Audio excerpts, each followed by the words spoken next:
Buenas tardes a todos. Muchísimas gracias por su interés y bienvenidos a su clase de Historia Romana. Con la clase de hoy empieza el último periodo, no solo el último periodo del curso, sino también el último periodo del imperio.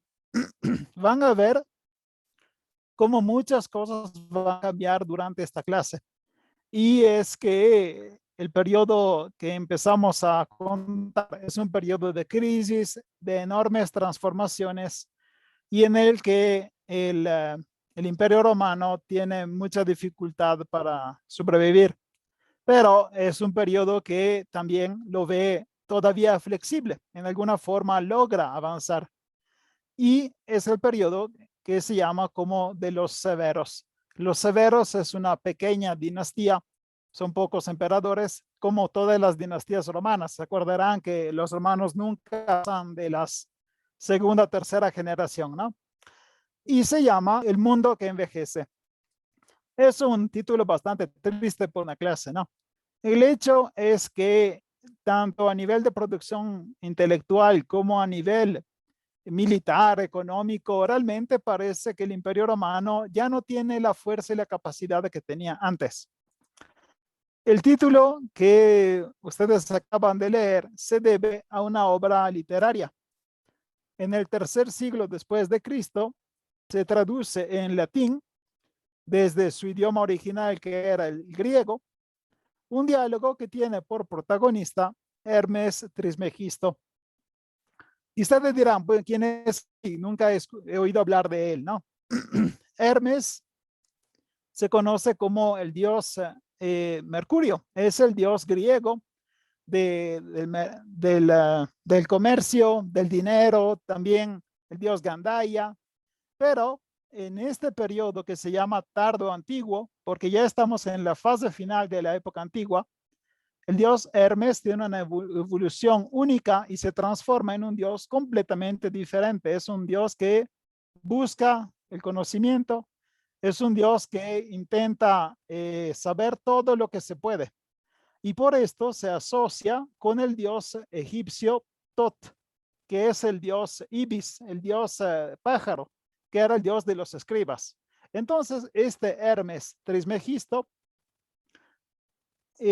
hace un diálogo y este diálogo se conoce como Asclepio. Asclepio es el nombre del libro. Luego, este libro, Asclepio, entra adentro de un enorme código de libros llamado Corpus Hermeticum, que se conoce exactamente como el código de todos los libros de Hermes. Y en este libro se encuentra esta frase: la vejez del mundo está destinada a llegar como impiedad, desorden, desprecio por todo lo bueno. Esto es un tono bastante profético. Es una persona que está describiendo la fase final del mundo, o sea, lo que ustedes llaman apocalipsis, ¿no? Bueno, según estos griegos que crearon el hermetismo, que es la religión del dios Hermes, las señales que demuestran que ya se está acercando el apocalipsis son estas: personas impias, que significa personas malvadas, el desorden, el caos y el desprecio por todo lo que antes se podía apreciar. Una persona que vivía en este periodo que estamos describiendo ahora podría reconocer como varias señales de este libro realmente confirmaban que el mundo se estaba acabando. Entonces, tanto a nivel intelectual como a nivel de la vida normal, la gente vivía en un periodo horrible, porque parecía que todo se estaba derrumbando. Hoy empezamos a hablar de este periodo, ¿sí? Y es que si se hace un cálculo rápido, desde la muerte de Cómodo, de la cual hablamos la semana pasada, hasta el inicio del reino de Diocleciano, que fue un emperador que logró dar un nuevo orden al imperio, pasan poco más de 100 años. En total son 110 años. Bueno, en estos 110 años tuvimos 30 emperadores. Significa que cada emperador tuvo un reino que ni siquiera alcanzó los 3 años de promedio. Y además de esos 30 emperadores, tenemos 10 usurpadores. Significa gente que se proclama emperador y solo está creando desmadre. Y este desmadre en realidad son guerras civiles. Estos 30 emperadores que viven en este periodo horrible mueren casi todos de muerte violenta y uno será secuestrado por los partas. Es uno de los puntos más bajos de la historia romana. El imperio será golpeado por guerras, epidemias, invasiones y llegará a romperse en 3 pedazos. Esto lo veremos la semana próxima. Y la economía se hunde, sobre todo la economía monetaria. O sea, circulan siempre menos monedas hasta que empiezan a desaparecer. La gente vive haciendo trueques porque ya no tienen monedas.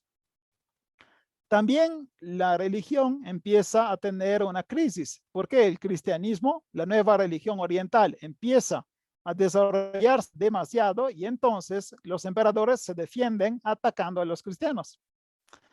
Pero también al interior del Imperio Romano hay una revolución que empieza a transformar la religión clásica, intentando encontrar un punto nuevo de unión que será el culto del dios solar. Intentan crear casi un monoteísmo, que es el culto del sol. Esto empezaremos a hablar hoy. A pesar de todo esto, el imperio sobrevive gracias a una serie de emperadores que se podría llamar que se sacrifican, porque realmente lo único que hacen es luchar y luego morir, y así logra en alguna forma sobrevivir en este siglo terrible. Ahora empezamos describiendo estos severos, la primera dinastía de este periodo. Después de la muerte de Cómodo, el 31 de diciembre del 192, los conjurados y los asesinos, porque si se acuerdan, Cómodo fue asesinado, se ponen de acuerdo y entre todos el que tiene más fuerza es el prefecto del pretorio, Emilio Leto. Este Emilio Leto elige como nuevo emperador un señor llamado Publio Elvio Pertinaces.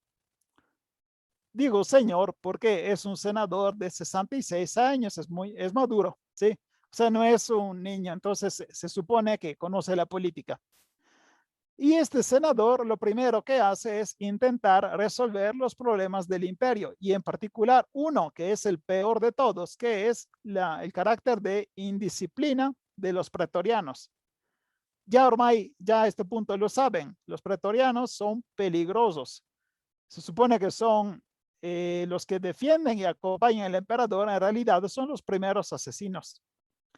Y justamente Pertinaces intenta eliminarlos o al menos modificarlos para quitarle este poder. Y adivinen qué pasa, pues que lo matan porque ellos no querían perder este poder. Y así Pertinaces aguanta como emperador solo 3 meses, del 1 de enero hasta el 28 de marzo. Y entonces empieza uno de los periodos más ridículos del imperio, que es la venta en subasta del título imperial. ¿Por qué se llama venta en subasta? Porque realmente para poder tener el imperio ahora hay que pagar a las personas correctas. En su época y también en la nuestra, esto se reconoce como corrupción. 2 ricachones romanos, uno se llama Tito Flavio Sulpiciano y el otro se llama Didio Juliano, empiezan a ofrecer dinero a los soldados. Dicen, yo doy 25 a cada soldado. Y el otro, yo doy 30, yo 35, yo 40, yo 45. Literalmente es una subasta. Pero lo que están comprando no es un mueble o un cuadro, no, es el pinche imperio. Están pagando los soldados para que con el título.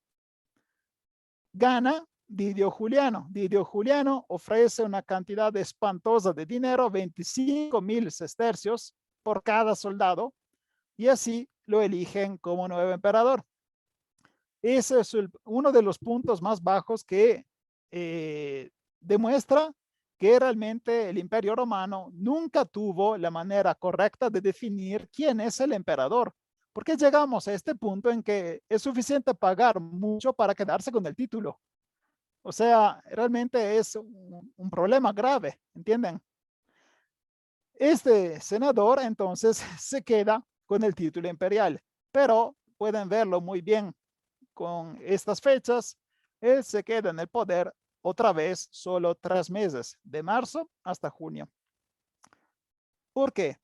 Porque, por nuestra suerte, hay un militar que no acepta esta situación. Es un general que se llama Septimio Severo y se encuentra en Panonia, lo que actualmente sería Hungría.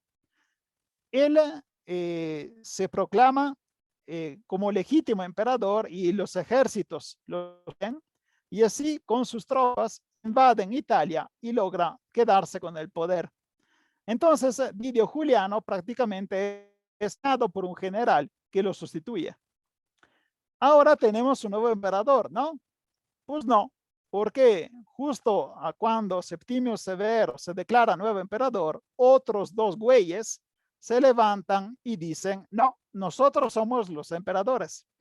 Y son dos romanos llamados Pesenio Nigro y Claudio Albino. Pesenio Nigro tenía su base en Siria, o sea, en Oriente, y Claudio Albino tenía su base en Britania.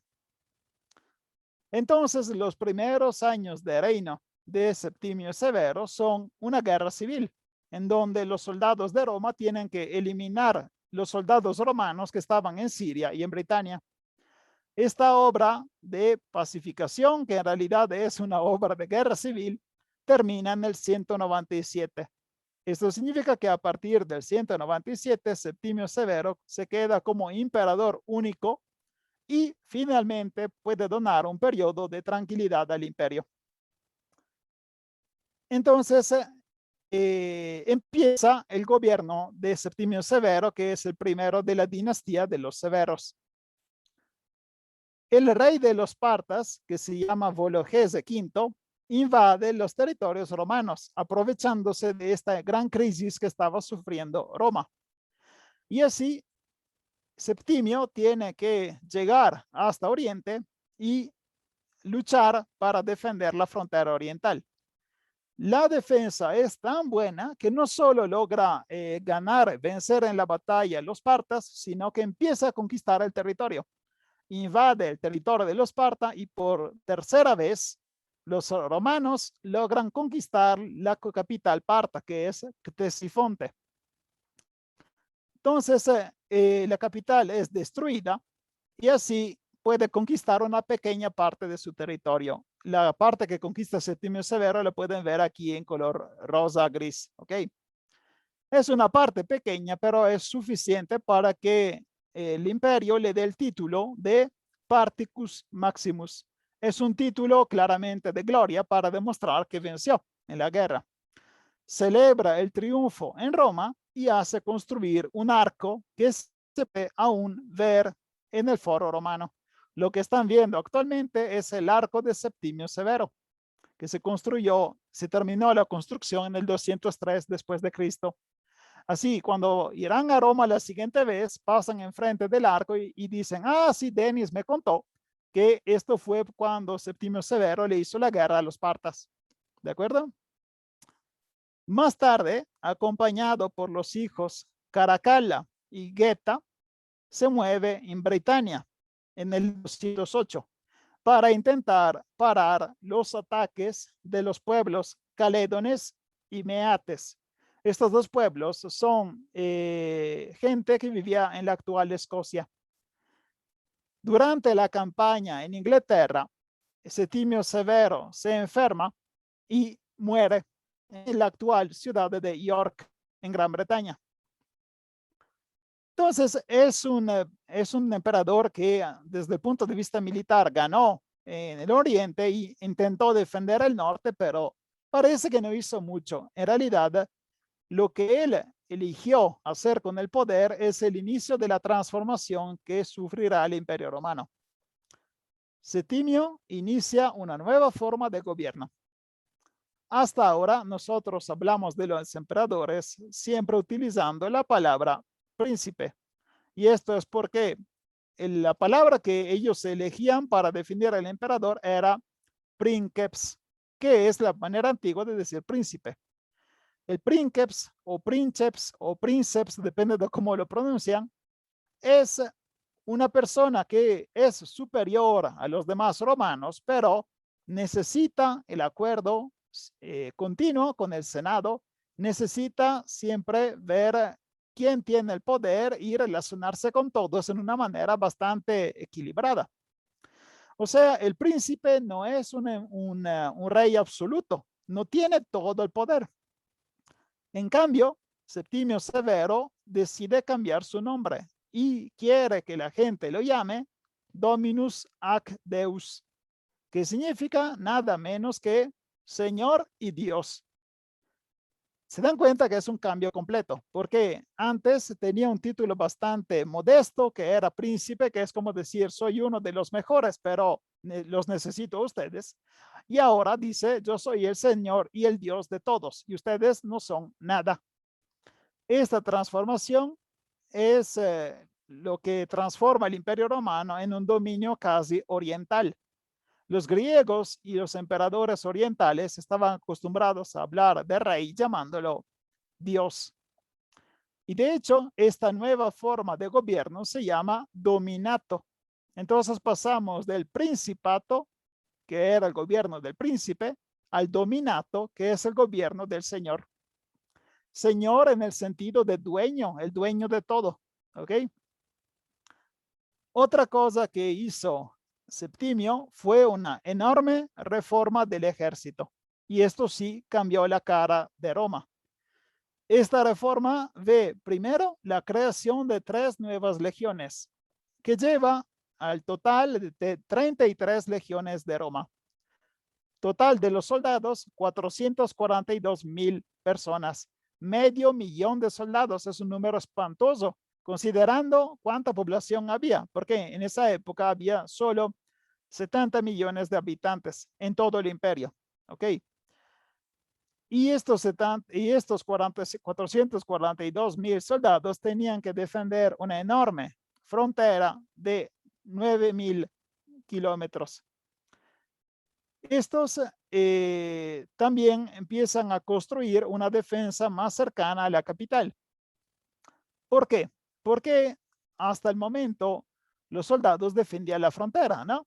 O sea, el enemigo es la persona que invade. Ahora la gente está tan preocupada de la invasión y del hecho que Roma está en crisis que necesita una fuerza militar cerca de la capital por el caso en que posiblemente un soldado enemigo alcance la capital. Y justamente crean un plantel, un cuartel general de los soldados cerca de Roma y se llama Castra Albana. Esta localidad de Castra Albana actualmente se llama Albano Laziale y es un pueblito. Es el pueblito que se formó alrededor del castrum, o sea, de la fortaleza romana. Otra cosa que hace es aumentar el salario de los soldados. Es la primera vez que los soldados reciben más dinero. Hablaremos de ellos más porque tendremos una clase completamente dedicada al ejército. Será una de las más interesantes y está hasta el final del curso. Pero es suficiente decirles que por culpa de la enorme inflación que sufrió el Imperio Romano, los soldados recibían un salario que era miserable. Entonces, Septimio Severo aumenta el salario a todos y esto permite a los soldados de estar no solo más felices, sino también más fieles. Porque si te pagan bien, piensas 2 veces antes de traicionar, ¿no? Entonces, es una buena reforma. Pero la reforma que más cambió la cara del ejército es el derecho de casarse de los soldados. Ustedes dirán, ¿cómo? O sea, ¿a poco que los soldados no se podían casar? No, porque los soldados en la época romana tenían el derecho de casarse solo cuando terminaba su servicio. Y si el servicio dura 25 años, pues es probable que mueran antes de poderse casar. ¿Esto significa que los soldados no tenían relaciones? No, absolutamente no. O sea, eran hombres normales. Tenían novias, tenían prostitutas. Simplemente el sexo que ellos tenían no era algo formal. Tenían hijos, claramente, pero estos hijos no eran legítimos. No se podían reconocer como hijos legítimos, entonces eran hijos naturales. Y la bronca real no era tanto el hecho que no fueron reconocidos, es el hecho que cuando se muere el soldado, no puede dejar en herencia, nada, porque legalmente él no está casado con esa mujer y el hijo que nació de ellos no es un hijo que el país reconoce. Entonces, Septimio Severo dice, ya basta, es hora de cambiar la situación, y así permite al soldado casarse y vivir con su esposa afuera de la fortaleza. Entonces, si tú te casas, hago un ejemplo, ¿no? Un soldado italiano se transfiere a la frontera con Germania, o sea, entre Francia y Germania, la que actualmente se llama Alemania, ¿no? Ahí conoce a una mujer, se lleva muy bien, deciden casarse. Perfecto, este soldado se casa con la mujer. ¿De dónde es la mujer? Claramente es del lugar.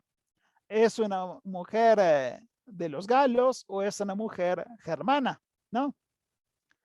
Ellos dos no viven adentro del cuartel militar, no, ellos van a vivir afuera, en un sector que es un pueblito donde viven todos los soldados casados.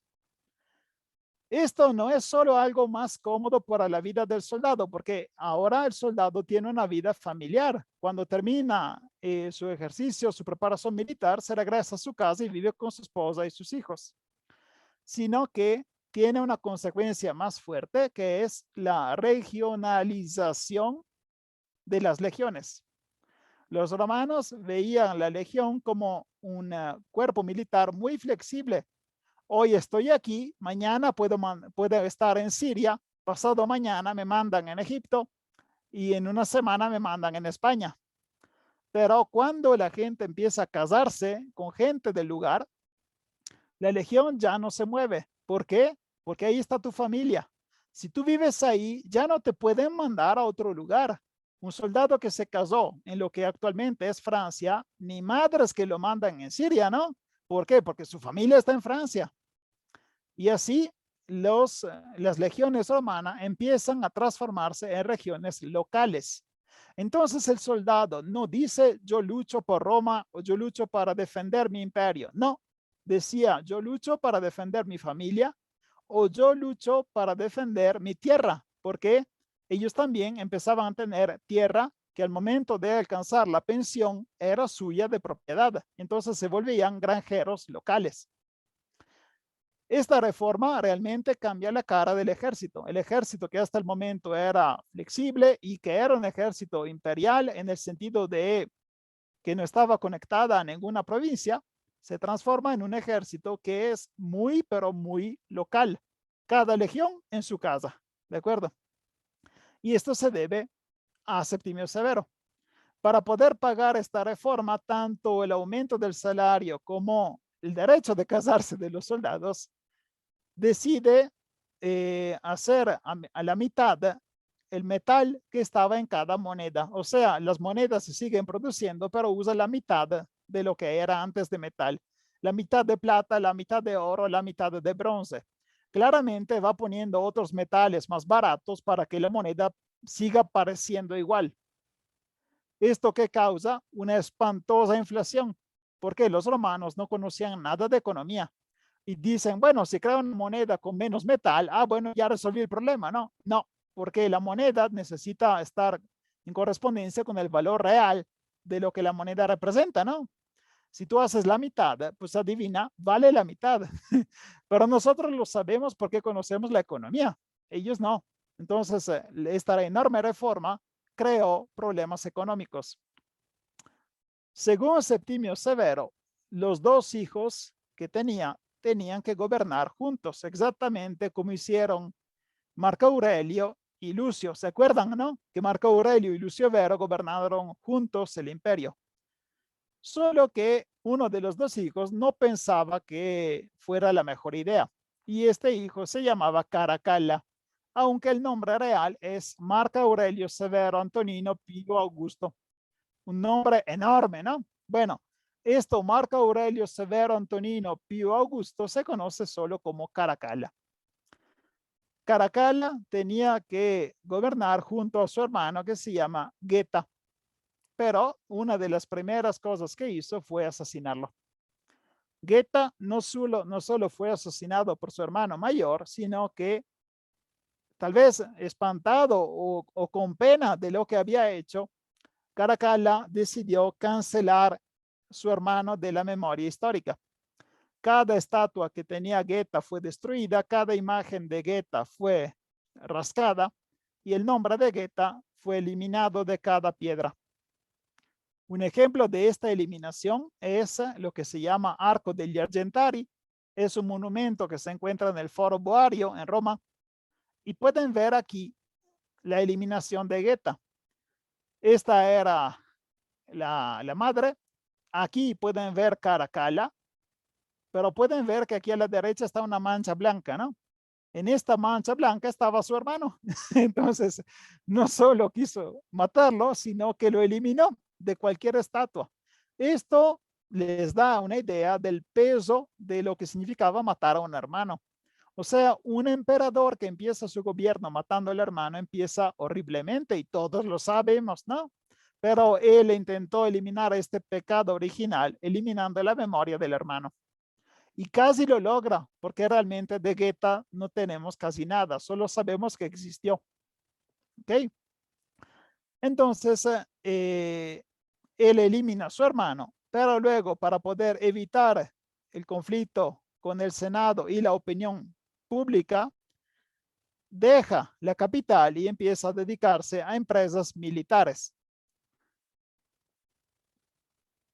Caracalla se conoce con este nombre porque siempre llevaba este tipo de prenda. La caracalla es una capa, es como si fuera un poncho, ¿de acuerdo? Esta capa es prácticamente un mantel que cubría el cuerpo y que te mantenía reparado de la lluvia porque es casi impermeable. Esto era típico de los celtas, o sea, es una prenda típica de la Europa central, pero este emperador romano que vivió a contacto con los soldados todo el tiempo, amaba esta capa y por eso la gente empezó a llamarlo caracala. Es como si un político mexicano siempre camina con el jorongo y lo llaman jorongo, ¿ok? Entonces, cada vez que escuchan el nombre caracala, tienen que pensar que es el nombre que llega de una prenda y no era el nombre con el que nació, ¿de acuerdo? Ah, sí, Esperanza me pregunta si tiene que ver con las termas. Exactamente de esto hablaremos a rato. Sí, sí, porque fue él que ordenó la construcción. Una de las características que hace importante al reino de Caracalla es el edicto llamado Constitución Antoniniana o Edicto de Caracalla. Este es un documento que expande la ciudadanía romana a cualquier habitante del imperio. Ahora era suficiente ser hombre y vivir en el imperio romano y no ser un criminal para ser un ciudadano. Esta se llama Constitución Antoniniana, ¿ok? Pero no tenemos realmente gran información. Se sabe que se escribió en el 212, pero no se entiende el por qué. De hecho, algunos historiadores creen que la Constitución Antoniniana, más que declarar que todos los habitantes son ciudadanos, simplemente lo confirma. Posiblemente la ciudadanía es algo que se expandió con el tiempo y al tiempo de Caracalla dijo, ¿saben qué? Ya son todos ciudadanos, mejor lo digo yo. ¿Ok? Casio Dion dijo, el historiador Casio Dion dijo que Caracalla se le declaró este edicto para poder aumentar la entrada fiscal. Y esto es porque cada ciudadano romano tenía que pagar algunos impuestos, por ejemplo, sobre la herencia, y así se podía justificar aumentar el número de ciudadanos para aumentar la entrada fiscal. No era idiota, ¿no? Y a demostración de esto podría ser el hecho que el mismo Caracalla aumentó del 5 al 10% el impuesto sobre la herencia. O sea, si tú querías heredar un territorio, una casa o algo que tú tenías a tu hijo al momento de tu muerte, tenías que pagarle al país 10% de su valor. Claramente es una buena manera para tener más entrada, ¿no? Pero el papiro que están viendo en este momento se llama papiro de Giesen. Este papiro nos da otra hipótesis, que es que Caracalla dio la nacionalidad a todos como agradecimiento. ¿Por qué tendría que agradecer a los dioses? Pues por dos posibles eventos. Uno, por haber asesinado a su hermano y dices, ay, qué bueno que se murió. o la segunda por haber sobrevivido a un naufragio, porque en algún momento de su historia estaba muriendo porque su barco se hundió y aún así sobrevivió y así como agradecimiento a todo el imperio, regala la ciudadanía a todos los hombres. Esto de hecho parece más probable porque se acuerda más a otras leyes anteriores. Los emperadores romanos nunca dieron la ciudadanía porque era obligatorio o porque fueron obligados. Siempre lo dieron como agradecimiento o como muestra de generosidad. Entonces, parece que esta hipótesis sea la mejor. O sea que la ciudadanía de Caracalla o simplemente confirma algo que ya había pasado o que la ciudadanía se dio solo porque Caracalla estaba muy feliz y quería festejar con todos. ¿De acuerdo? En el campo del derecho, pero este cambio de la ciudadanía no tiene gran valor, porque la distinción más grande entre los romanos era entre los que pertenecían a los honestiores, que eran senadores, caballeros, autoridades municipales y militares, y los humiliores, que eran todos los demás. Esta diferencia de nivel legal y económico tenía consecuencia también en el campo de los castigos. O sea, si tú matas a un hombre, tienes un castigo diferente dependiendo si eres un jodido o eres una persona del Senado. Como siempre en la historia, más dinero tienes, menos cosas malas te pasan. Entonces, una persona que roba un pan tiene un castigo diferente si pertenece a los honestiores o pertenece a los humilladores. Entonces, esta ciudadanía romana ya no tenía este gran valor, porque el valor real era el valor económico y social del ciudadano, no tanto si era o no ciudadano. ¿Ok? A pesar de esto, ahora todos los hombres del imperio se reconocen parte de una gran comunidad, que son los ciudadanos romanos. Esto es una herencia que nos llegó hasta el día de hoy, el concepto de ciudadanía. ¿Ok? Pero de esto hablaremos en nuestra última clase. En el 212, como justamente me preguntó Esperanza, hace construir las termas de Caracalla. Las termas son las más grandes de Roma hasta ese momento. La construcción dura solo 5 años, del 212 al 217, y son una de las obras más hermosas del periodo imperial. ¿Qué son las termas? Las termas corresponden ¿cómo podría llamar? Una sala de juntas, a una spa, a una plaza y al mismo tiempo a un lugar de diversión. Y eso es porque los romanos pasaban todos los días un periodo en las termas. Los romanos, no importa cuánto pobres eran, se limpiaban a diario. La limpieza es algo que los romanos siempre apreciaron. Entonces ellos se duchaban y claramente tenían un respeto para su cuerpo, ¿no? Pero esto no lo hacían en casa. Esta es una gran diferencia respecto al mundo actual. Nosotros queremos cada uno un baño, me parece mínimo, ¿no? Ducharte en casa tuya. Ellos no. Todos los romanos iban a las termas, charlaban con los amigos, pasaban el rato y mientras tanto se limpiaban. Esto lo hacían en la segunda parte de la tarde. Llegaban a la casa, cenaban y dormían. Entonces, ellos se duchaban justo antes de dormir. Pero las termas era la manera que tenía Roma de ofrecer un gran servicio para los ciudadanos, pobres y ricos. Claramente había terma para ricos y termas para pobres, exactamente como al día de hoy tienes centros de gimnasio que son para todos y gimnasios que te piden una gran inscripción y esto demuestra que puedes pagarlo y ahí entras, ¿no? De acuerdo, pero también de esto hablaremos también en otra clase, ¿ok? Sí, decía, la construcción terminó en los 217 y justo en ese mismo año Caracalla estaba preparando una expedición en Partia, pero será asesinado por un oficial. Y este oficial será, ¿cómo se puede decir? Aconsejado por el prefecto del pretorio, Macrino. Macrino es un mauritano y es un caballero. Mauritano significa que llega de la región del norte de África, en la que hoy sería Marruecos, ¿ok? Entonces, él es el primer emperador africano de Roma. Pero Macrino no es muy hábil. La primera cosa que hace es concluir rápidamente un acuerdo de paz con los partas. Y este acuerdo es terrible porque Roma tiene que perder mucho territorio para poder firmar la paz. Y además está el riesgo real de ver una reducción del dinero de los soldados. ¿Se acuerdan que Septimio Severo había aumentado el salario, no?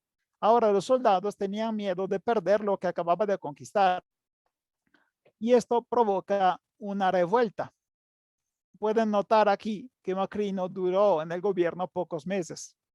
Esta revuelta se concentra alrededor de un chavo llamado Vario Avito.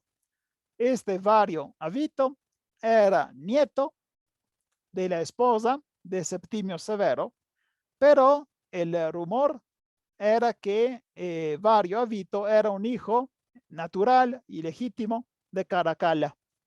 Y así los soldados eliminan al emperador y transforman este chavo en el nuevo emperador.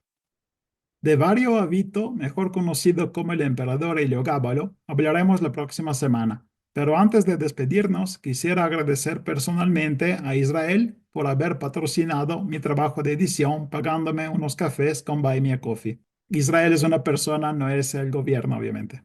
Muchas gracias. Si les gustó la clase, pueden darle me gusta, compartirla y suscribirse al canal.